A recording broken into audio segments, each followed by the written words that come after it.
स्वागत है आप सभी का आपकी अपनी यूट्यूब चैनल आइला टॉक्स पर। दोस्तों, आज का हमारा जो विषय है, जो वीडियो है, वो एक लेटेस्ट जजमेंट के ऊपर आधारित है, जो कि दिल्ली की एक ट्रायल कोर्ट ने आदेश जारी करके जो तबलीगी जमात के सदस्य थे, विदेशी सदस्य, उनको बरी करने का एक आदेश जारी किया है। विभिन्न धाराओं के अंतर्गत उनमें केस दर्ज किए गए थे और जो दिल्ली के ट्रायल कोर्ट है, उनने उन सब लोगों को जो कि विदेशी थे, ऐसे शायद 16 लोग हैं, और 16 लोगों को बरी करने का एक आदेश जारी किया है।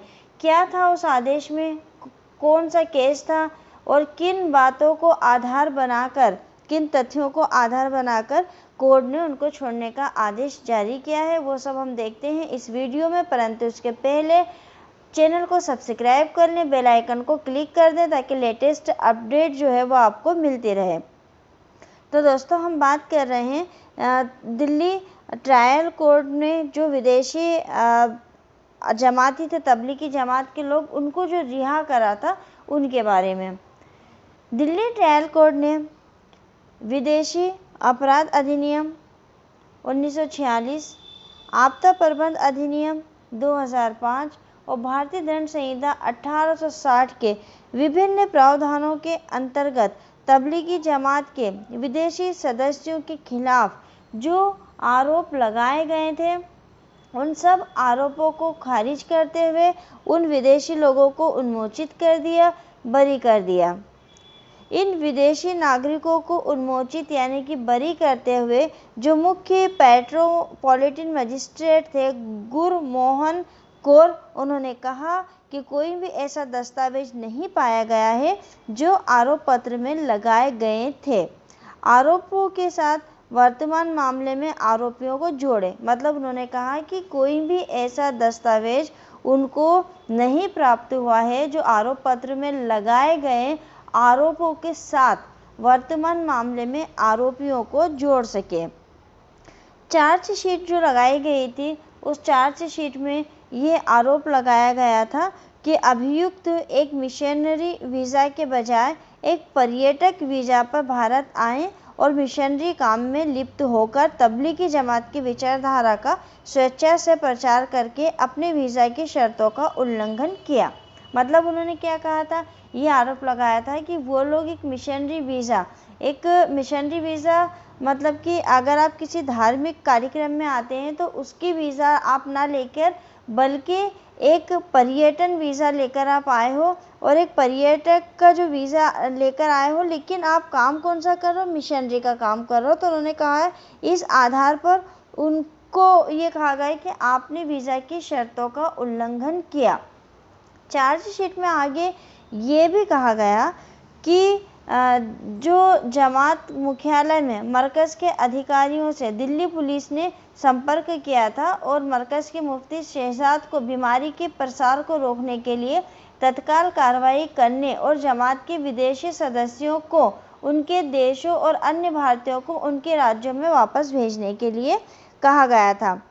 मतलब ये भी कहा गया कि ये भी निर्देश कि जो पुलिस अधिकारी थे दिल्ली के, वो वहाँ पर गए थे, उन्होंने मरकज़ के जो मुफ्ती थे शहजाद, उनसे बात करी थी और उनको कहा था कि बीमारी के प्रसार को रोकने के लिए आप तत्काल कार्रवाई करें और आपके पास जो भी देश के मतलब भारत के जो लोग इस मरकज़ में आए हुए हैं उनको उनके राज्यों में भेज दीजिए, और जो बाहर के विदेशी आए हैं उनको आप विदेश में भेज दीजिए।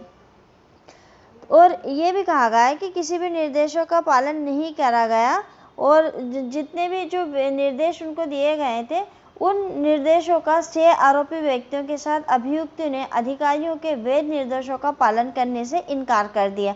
मतलब इन्होंने ये कहा, पुलिस का ये कहना था कि हम उनको समझाने गए थे लेकिन मरकज़ वालों ने हमारे आदेशों का पालन नहीं करा, और जो ये 6 आरोपी व्यक्ति थे उन लोगों ने भी हमारे वैध निर्देशों को मानने से इनकार कर दिया, उसका पालन करने से इनकार कर दिया, जिसके परिणाम स्वरूप लोगों की जान चली गई और दूसरों के जीवन के लिए आसन्न खतरा पैदा हो गया। मतलब जो कोरोना वायरस फैला है वो उनका ऐसा कहना था कि ये मरकज़ वालों की वजह से फैला है। हम तो इनको समझाने गए थे, इनसे कहा था कि आप चले जाओ, भेज दो इनको, लेकिन इन लोगों ने अपनी मनमानी करी, हमारे निर्देशों का पालन नहीं करा, हमारे निर्देशों को मानने से इनकार कर दिया और इन्हीं की वजह से जो है इतने सारे लोगों की जान गई है और दूसरों के जीवन को जो है वो संकट या ये कहें कि संकट पैदा हो गया। आरोपियों मतलब मरकज़ की ओर से जो अधिवक्ता थे वो रेबेका जॉन थे और उन्होंने ये दलील दी कि आरोप पत्र में आरोपित व्यक्तियों में से किसी की भूमिका के लिए कुछ नहीं कहा गया है कि जो आरोपी जिनको बना रहे हो उनकी इस बीमारी को फैलाने में क्या भूमिका रही है, इस बारे में कुछ भी नहीं कहा गया है। किसी भी ऐसे कार्यों का उल्लेख आरोप पत्र में नहीं किया है जिससे आरोपियों पर किसी भी धारा के प्रावधान लागू किए जा सके। इसलिए आरोपी लोगों को किसी भी धारा के प्रावधानों को लागू करने के लिए उनके द्वारा किए गए कार्य जो हैं वो नहीं बताए गए हैं। और इसके अलावा उन्होंने ये भी कहा, जो वकील था, कि एमएचए वेबसाइट पर उपलब्ध जो वीज़ा निर्देशों के अनुसार आरोपी व्यक्तियों को तबलीगी जमात सहित किसी भी धार्मिक स्थान पर जाने और शामिल होने से प्रतिबंधित नहीं किया गया था। आरोप पत्र और दस्तावेजों के अनुसार दिखाने के लिए कोई सबूत नहीं है कि अभियुक्त में से किसी ने तबलीगी कार्य में भाग लेने के दौरान किसी भी नियम को तोड़ा था। ये सारी दलीलें दी गई और यहाँ पर ये पाए गए कि सारे सबूतों की कमी थी। आगे वकील ने यह भी कहा कि बताने के लिए कोई रिकॉर्ड भी, सबूत के रूप में कोई रिकॉर्ड भी प्रस्तुत नहीं किया गया। आरोपी व्यक्ति जो है वो लॉकडाउन के नियमों का उल्लंघन कर रहे हैं, ऐसा कोई सबूत प्रस्तुत नहीं किया गया था। इन सब मिशनों के ध्यान में रखने के बाद, मतलब इन सारे कथन जो कहे गए उन सब कथनों को ध्यान में रखने के बाद अदालत ने यह पाया कि वर्तमान मामले में आरोपी व्यक्तियों के खिलाफ कोई प्राथमिक सबूत नहीं है। इसलिए अदालत ने सभी आरोपियों को अपराधों के इन विदेशी नागरिकों को उन्मोचित कर दिया। अदालत ने क्या कहा? अदालत ने कहा कि वर्तमान चार्जशीट या इसके साथ संलग्न किसी भी दस्तावेज में इस अदालत के समक्ष रखे गए किसी भी रिकॉर्ड या किसी विश्वसनीय सामग्री के अभाव में अभियुक्त को यहाँ वर्तमान मामले में सभी अपराधों से उन्मोचित किया जाता है। अदालत ने उनको उन्मोचित कर दिया। क्यों? क्योंकि जो भी आरोप उनके ऊपर दिल्ली पुलिस ने लगाए थे वो आरोपों को दिल्ली पुलिस सिद्ध नहीं कर पाई। दिल्ली पुलिस कोई भी ऐसा सबूत नहीं दे पाई जिससे कि ये साबित हो सके कि जो कोरोना फैला था वो तबलीगी जमात की वजह से फैला था। जो निर्देश पुलिस वालों ने उनको दिए थे उन्होंने उन निर्देशों का पालन नहीं करा है। इस तरह का कोई भी सबूत वो रिकॉर्ड में दर्ज नहीं करा पाई है। तो हम ये कह सकते हैं कि सबूतों के अभाव में या प्राथमिक सबूतों के अभाव में जो दिल्ली की जो ट्रायल कोर्ट थी उसको ये लगा कि आपने चार्जशीट में जो जो आरोप लगाए हैं उन आरोपों को आप सिद्ध नहीं कर पाए हैं। आप एक भी ऐसा कोई विश्वसनीय दस्तावेज, रिकॉर्ड कुछ भी उपलब्ध नहीं करा पाए हैं जो ये सिद्ध करे कि इन लोगों ने जो है ये वायरस को फैलाया है या इसको फैलाने में इनका कुछ योगदान है या हाथ है। तो इन सभी आधारों को ध्यान में रखते हुए ट्रायल कोर्ट ने इन 16 जो विदेशी लोग थे उनको बरी कर दिया और उनको अपने देश जाने के लिए कहा।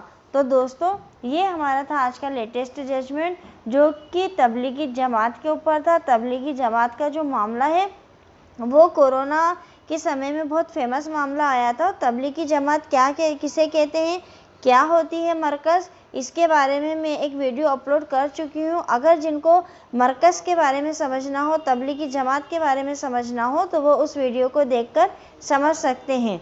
तो हम मिलते हैं बहुत ही जल्द एक नए टॉपिक और एक नए वीडियो के साथ। तब तक के लिए शुक्रिया, धन्यवाद।